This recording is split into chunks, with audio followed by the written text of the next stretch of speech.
জনজাতিদের প্রধান উৎসব গড়িয়া পূজা শুরু হয়েছে শনিবার। আগরতলার বিভিন্ন জায়গায় পূজার আয়োজন করা হয়। সব অংশের মানুষ এই পূজায় সামিল হন। ত্রিপুরার সৃষ্টি লগ্ন থেকেই জনজাতির গড়িয়া পূজা করে আসছেন। পরিবার এবং সমাজের সুখ সমৃদ্ধি প্রার্থনায় গড়িয়া পূজা হয়ে থাকে। বাঙালিদের যেমন পহেলা বৈশাখ, তেমনি জনজাতিদের জন্য গড়িয়া উৎসব।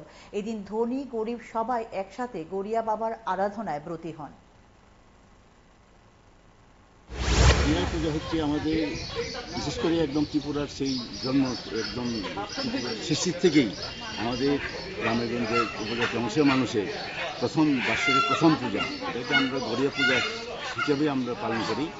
সেটা শুরু হয় মূলত একদম সেই হারি বিশু মহাবিশু থেকে শুরু হয়, শেষ হয়ে আজকে বৈশাখের 7 তারিখ। এটা সামগ্রিক এবং প্রতিটি বাড়ি করে আমাদের একটা রন্ধ পূজাও হয়।